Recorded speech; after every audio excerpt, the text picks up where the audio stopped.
jealous girlfriend syndrome is real, and I too once fell victim to it. When my boyfriend and I first got together, we were literally 15. He was my first serious relationship that wasn't like a middle school relationship. So when other girls started going after my boyfriend, I was like, what is this fiery rage boiling up inside of me? Like, it literally made my blood boil. But I never ever showed it on the outside, so I figured it's okay as long as I suppress it and I keep my cool. But then there was this one time. So rewind just a few months before I met my boyfriend. He had this best friend that he used to see a lot, and my boyfriend's sister and his best friend's sister also got along pretty well, so they would like all four hang out. So when my boyfriend and I started dating, his sister spilled the tea to me about my boyfriend's old best friend's sister. Let's just call her Haley. So my boyfriend's sister tells me that Haley was obsessed with my boyfriend. Keep in mind, this is still before we started dating, and the way that my boyfriend's sister found this out was one time she was going with my boyfriend to his best friend's house, and Haley says to my boyfriend's sister, come in my room real quick, I want to show you something. So she follows her in there, and Haley had taped pictures of my boyfriend to her wall, like she had fully printed them out and hung them up. But what's even weirder is in all of the photos he was asleep. So naturally my boyfriend's sister is like,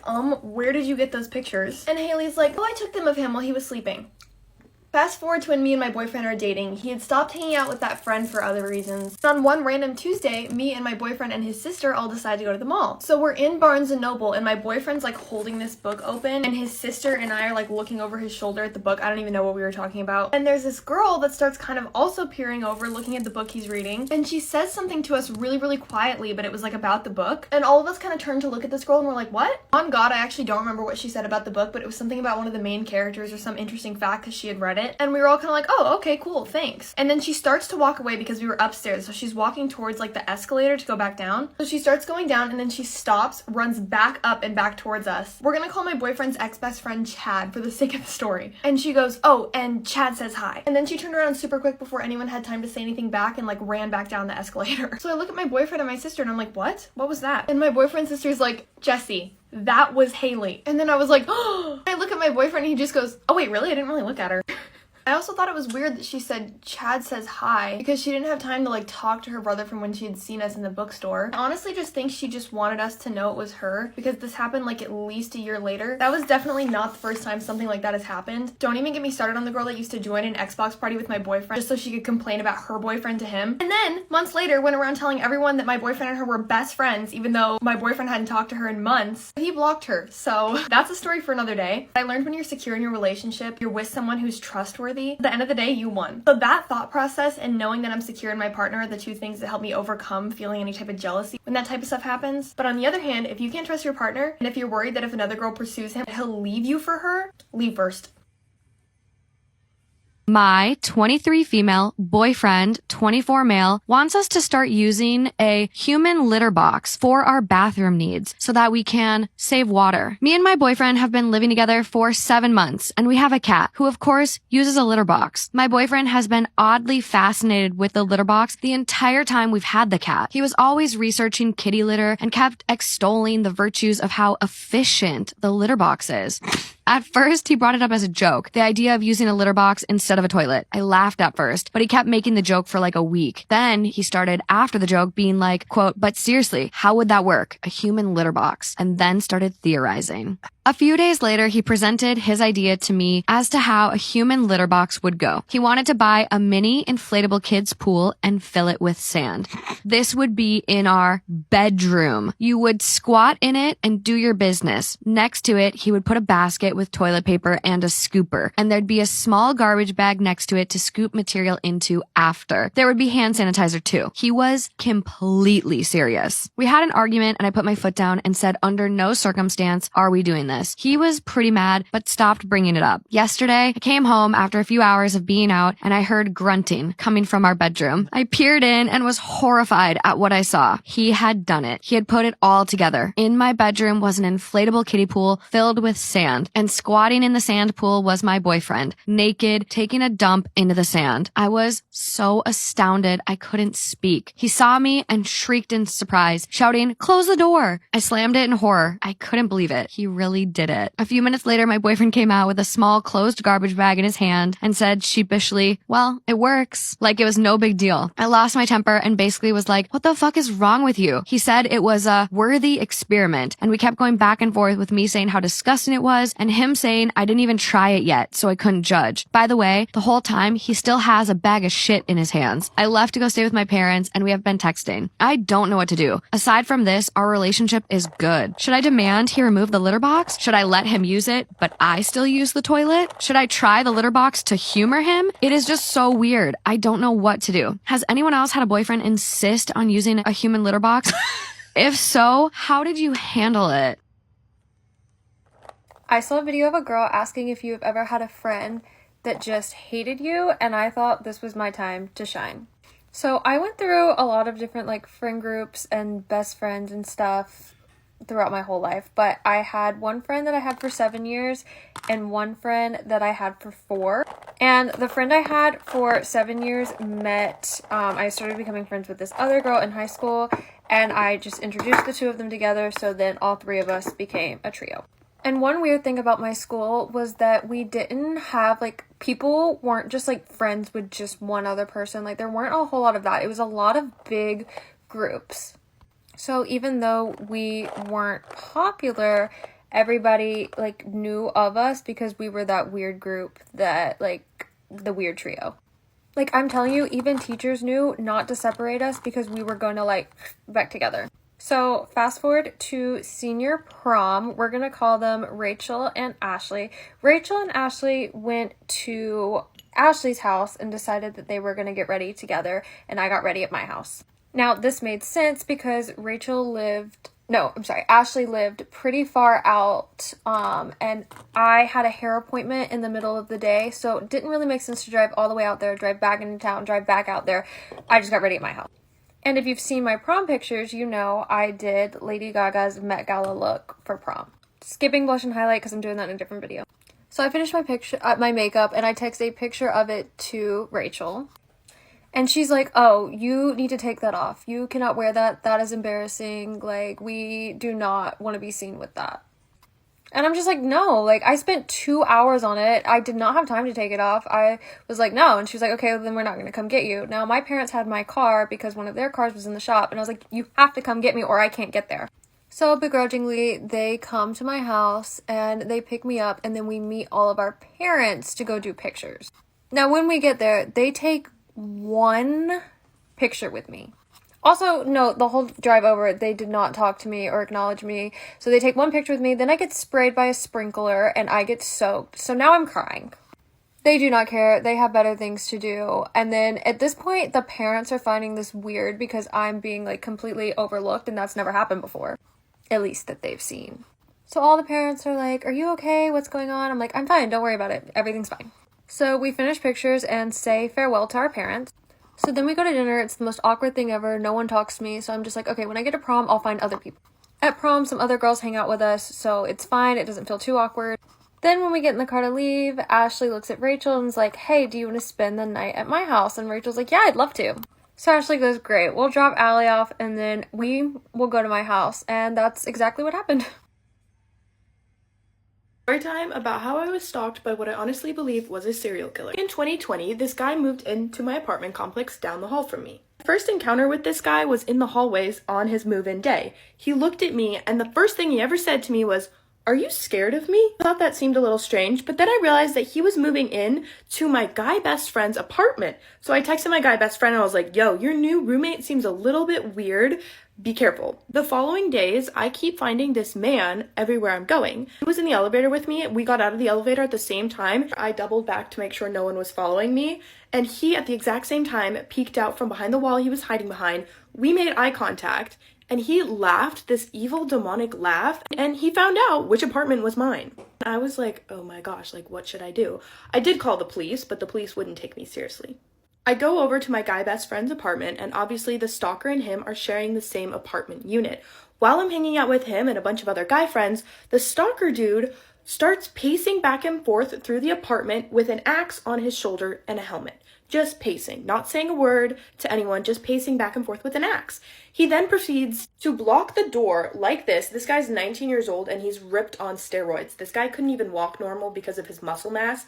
And he's standing, blocking the door so that no one could come in and no one could come out of the apartment unit. The guy eventually leaves the apartment, but he comes back. And when he comes back, he's extremely pissed off, goes into his room and is throwing things around. He comes out, and the dog who was living in the apartment starts growling. This dog loved people, but it could sense a very demonic energy. Look up at the stalker dude to see why the dog is growling. This guy had the most demonic glow to his eyes I have ever seen. I cannot describe it. All I knew is that I saw evil and darkness, and in that moment, I was terrified. All of my guy friends were actually playing video games, so they weren't really paying attention to what was going on. Once I got their attention, I told them that it's not safe here, we have to go. And they didn't know what I was talking about, but I told them I was leaving, and I got up and I left. Some of my guy friends followed me, though. When I got out of that apartment, I bawled my eyes out, and they were like, Cece, what happened? Like, why are you upset? Like, we were just hanging, like, I don't understand. So I told them exactly what I saw. My guy friends that stayed back tried to talk to him and see why he was angry, and this is what the stalker boy said. He told them that he had a god complex and he had come to the earth to purify the unclean. He also then proceeds to tell my guy friends that he thinks about chopping up people's body parts and stowing them away. He is saying the most demonic, out-of-pocket stuff with a dead serious face, like it's not a joke to him and he's not trying to be funny. It was at this moment that my guy friends were a little bit concerned and they started to take me serious on what I was saying. I didn't stay in my apartment for about 2 weeks and I contacted the office the next morning and told them all the information about him pacing back and forth with an axe and about him telling us he's thinking about chopping up people's body parts and stowing them away. I told that to the office and they were like, well, he hasn't done anything yet, so we don't take it seriously. One day while I was over at the apartment complex gathering my clothes to go spend the night somewhere else, he shows up at my door pounding on my door. Luckily, my guy friends were over. I ran into my bedroom and I said, it's him. And they were like, how do you know? And I was like, I can feel it. And guess what? It was him. And I called the police and the police told him to stop harassing me and leave him alone. But the police, once again, were not taking me seriously. This was the second time I had contacted them about how I'm being threatened for my safety. And they didn't care. They didn't care. They didn't take it seriously. Even though the apartment complex said they had videos of him walking the halls with his axe, they still wouldn't take me seriously. And neither would the police. Until Stalker Boy stalked 2 girls home from the bar one night. And then he chased them down the halls of the apartment complex with a knife. The police were called, they swarmed the building, eventually caught him, and he went to jail for 24 hours. And then was released and got kicked out of the apartment complex, and I never saw him again. But the only thing he left behind was his axe and his helmet, which is really creepy. But yeah, that's the story. So here's the long-awaited story time. So there's 2 reasons why I got banned off Uber. One of them isn't that bad, and then the other one, like, cops got involved. So the first reason why, and I appealed this or whatever, I don't know what the hell it's called, but basically me and my friend went out to the city and me and her both got lit, we were done, and I called an Uber because I was like, I need to go home, I feel like I'm gonna fucking throw up right now. So the Uber picked me and my friend up and we were so happy because we're like, oh, thank God we're going home, whatever.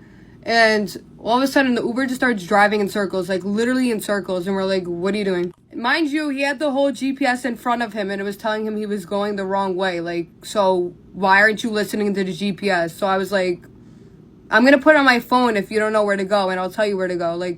So eventually I'm tired of it. So I put on my phone and I was telling him where to go and he starts full on screaming. He's like, I know where to go. What are you talking about? And I'm like, clearly you don't know where to go because you're literally going in circles. You're not going the right way. The GPS is telling you that it's rerouting you every 5 seconds. So what are you talking about? And then I literally show him my phone like this and he starts yelling. And then he's like, get out. So I'm like, okay, I'll get another Uber. And then it said on the app that I assaulted him. Where did I assault you, sir? So I don't really know, where he thought, I assaulted him or something because I never even put my hands on this man. Anyways, reason number 2 was my ex was a little bitch, right? And I was mad young at the time and I was at a party, right? And I had his credit card on my Uber app already. So I'm like, what if I order an Uber all the way from Albany airport to where he lived in Long Island, which was hours away. So I'm like, what if I do that? And it goes through and it charges his card mad money, right? So one of the Uber drivers called me and he was like, oh, I'm here. And I'm like, oh, pick up whoever you want and give them a ride wherever you want. He's like, I can't do that. So I'm like, oh, you suck, whatever. So he's like, I'm canceling the ride. So he canceled it, and then they booked another one, and then the guy called me. He's like, I'm here. I'm like, oh, literally pick up whoever. Like, I don't even care. And he's like, all right, bet. Like, he did not care.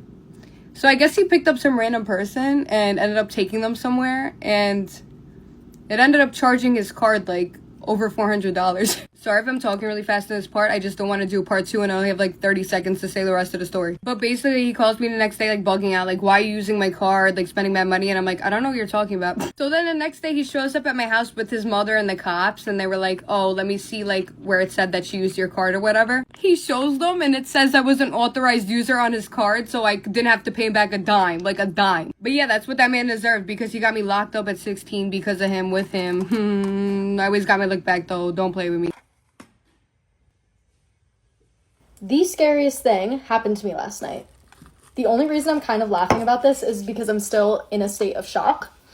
Okay, so it all started when me and my friends wanted to get McDonald's. So we go to this McDonald's, and the line, we would have been waiting for 45 minutes. So I was like, no, we gotta go. Bad idea. But we were really hungry and we wanted food, so we decided to go to a McDonald's super far away, like totally opposite direction. So we're driving like 20 minutes to this McDonald's, super far away, and I see a freaking black cat in the corner, and I look at my friend and I go, oh, I don't even think you know this part of the story, Sophia. I know. So we were driving to this McDonald's, and a black cat is like in the corner, and I turn to my friend, I'm like, you know, that's like terrible luck. And we're like, whatever, we brush it off. Then we pull up to this McDonald's, and we see these two really sketchy looking guys in the corner standing by a post, but I didn't think anything of it. Like, it's 3 a.m, mind you, so I was like, whatever.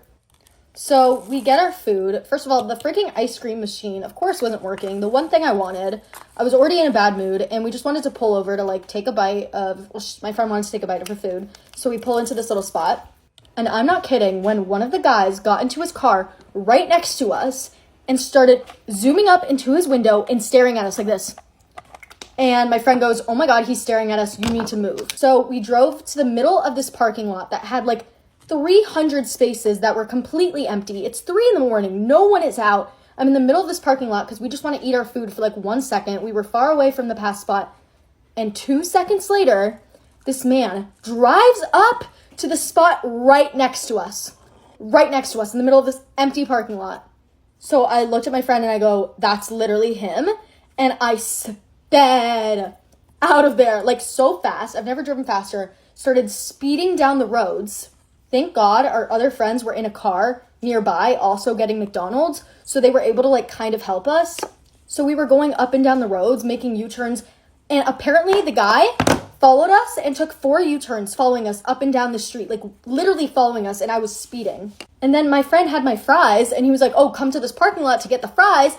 And then the guy was pulling into that same parking lot, like magically following us. So then anyways, he keeps following us. I have 911 dialed. I was about to call the cops, and my friend was like, there's nothing they're going to be able to do. So the people in the other car got in front of the guy and started driving super slowly to piss him off. So he ended up like getting lost and losing us. And I had to go back home, so I thought the guy was going to follow me home. And I'm home alone, so it was the most terrifying thing ever. I'm out of time, but if you're ever in that situation, I'm so sorry. It was the scariest thing ever. Today is the day I meet the man himself, the man who walks on fucking water, my mom's new boyfriend. And to really just let you guys in on it, I'll just post live updates to my Instagram story.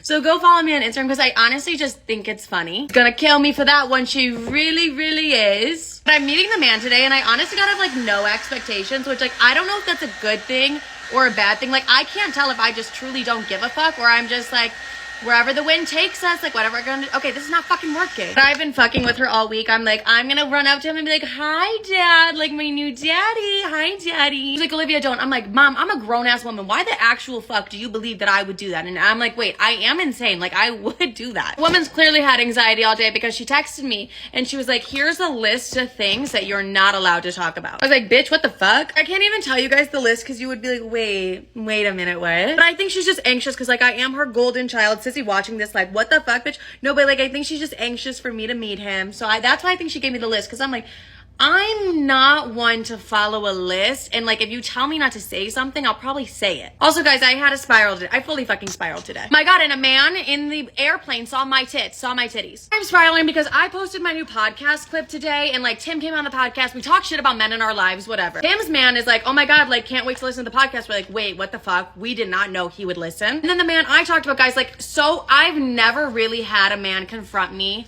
about the podcast, like the shit I say, like fuck off. But I did clip him. Like I did clip him and put him on my Instagram story of like whatever. And he said, like, he just said the weirdest fucking thing to me. He was like, you have fans and a job to do. I guess I'll do the same. And I'm like, what the fuck does that mean? Like, babe, what does that mean? Like, what are you trying to say? Like, that's really fucking weird. I'm just over men I date, like being involved in my social media when I never asked for that. But you're like, bitch, this is your job. Like, of course you asked for that. But like, I don't know. It's just like, that's fucking weird, dude. Like, that's so weird. Tim's having scaries because we literally deep dove on this one man that Tim like really likes. Sorry, Tim, I'm exposing you.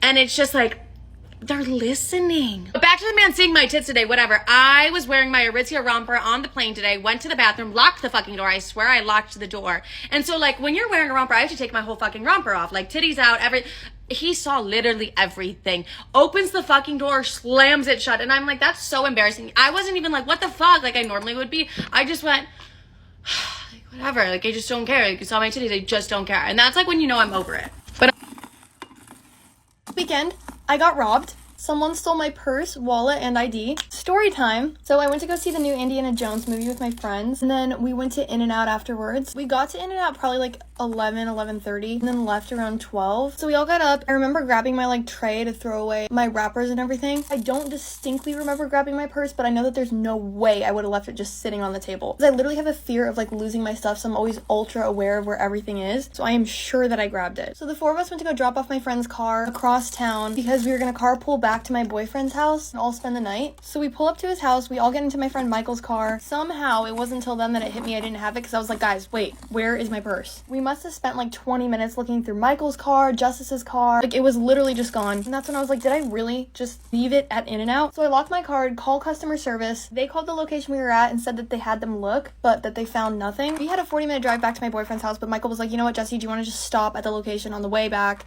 Let's just double check for ourselves. And I was like, yes, that would be amazing. So we pull up at like 1 a.m. I talked to the employees and the manager and they hadn't seen anything. My boyfriend and friends helped me look, so shout out to them. Wasn't in the parking lot. And they were like, you should just ask the employees and see if they can check the cameras. The employees were super helpful. I was like, so sorry to even ask this. Like, is that a possibility? They said they have to direct me back to customer service because it's against store policy. So I call customer service again. They tell me that I need a police report and the police can request to see footage if they feel necessary, but that's the only way that I can get it. So the conclusion I had previously came to was that the only thing that could have happened was I either left it on the table and someone took it, or what I thought happened is it fell out of the car as I was getting in. I didn't notice and someone grabbed it. However, I also had my AirPods and my literal house key in my purse. I decided the best option was probably to go ahead and file the police report just to be safe. Also, my purse was literally a limited edition Tory Burch. I bought the last one of by chance in the whole country last summer, and I loved that purse. This is where the story takes a turn because today I was about to file a police report and then something happened. It changed everything. I swear I've spent the past 2 days believing that someone stole my purse, my wallet, my AirPods, my keys, literally all my stuff, until I get a call from my friend this morning and he's like,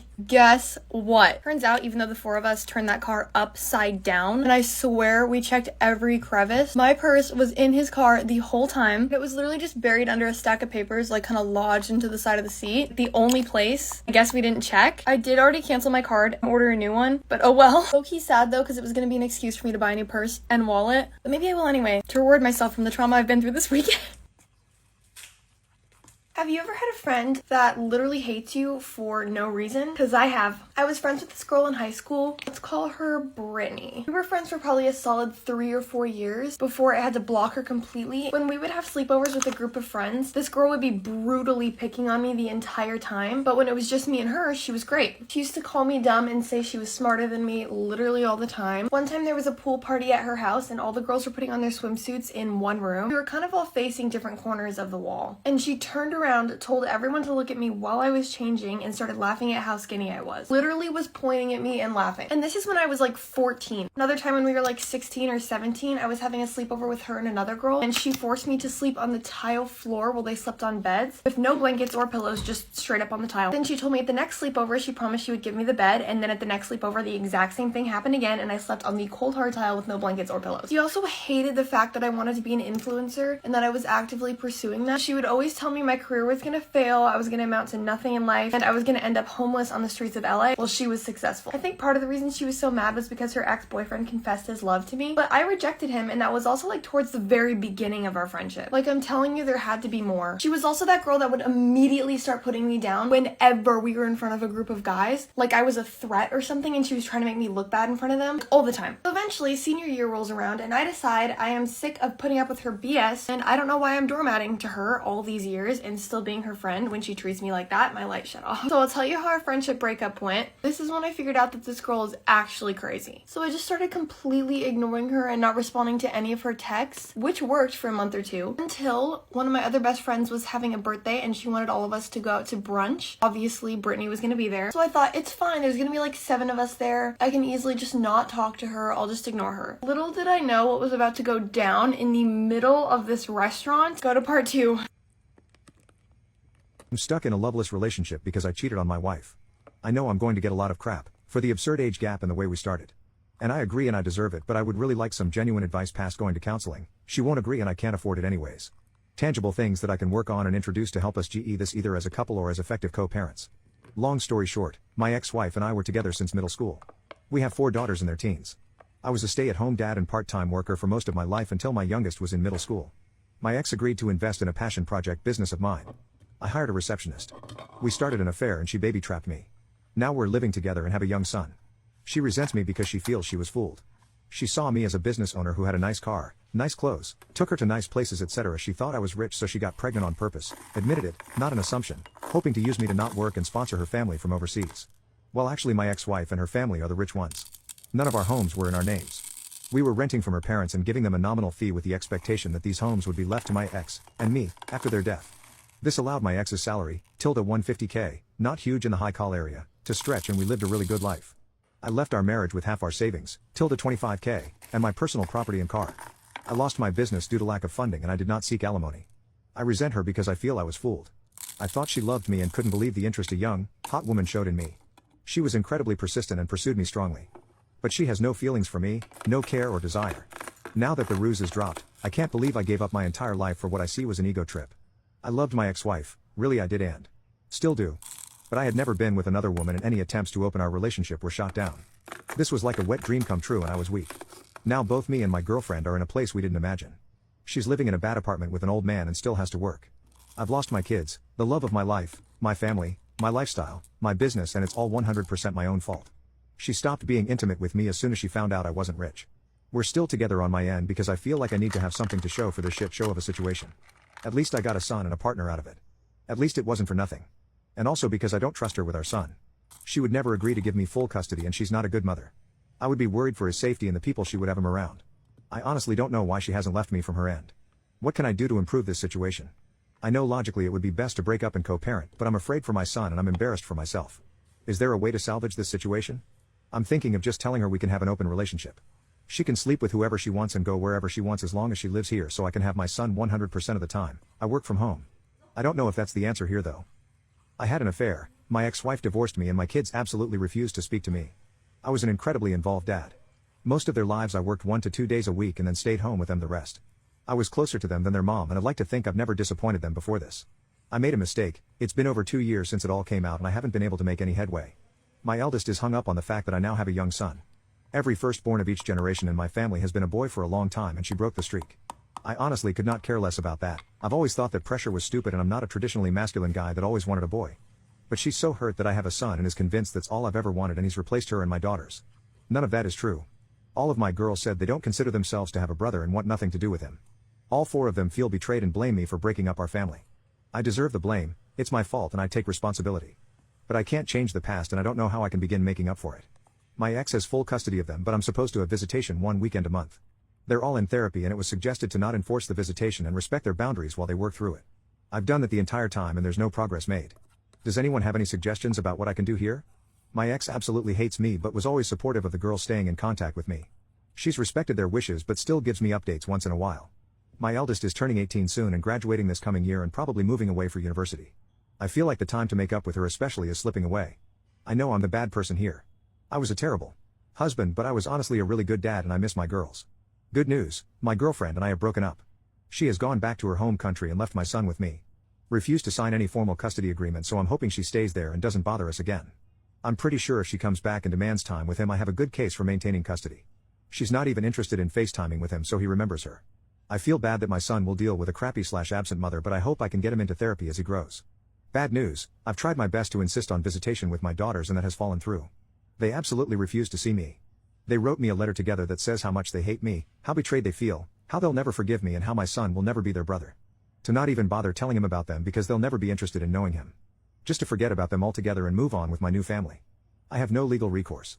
The youngest is 13 now, old enough to have a say in custody arrangements. And I don't think forcing them to see me would do me any favors long term anyways. They also included pictures of their mother's wedding. My ex has no obligation to tell me about her personal life, but I'm pretty pissed that there is a man living with my daughters that I didn't know about. It is a family friend that has been in their lives 10 plus years, so not a total stranger, but still hurt to see pictures of their recent wedding and family pictures with my daughters. They mentioned that they have a father figure and don't need me anyways. The whole thing really hurt. I know I have no right to feel hurt that my ex has moved on when I cheated on her. But their whole relationship has moved very fast, so I'm now wondering if they started it before we got divorced. No way to know now. Doesn't matter anyways. My ex agreed to keep me up to date and send pictures of my daughters once in a while. After dealing with my son's mom, I'm grateful she is so good to our girls and I don't have to worry about their well-being. I'm trying to focus on being a good dad to my son and patiently waiting for my girls to grow up and reach out. It may never happen, but I'm hopeful that they will understand me more as they become adults and gain context for life.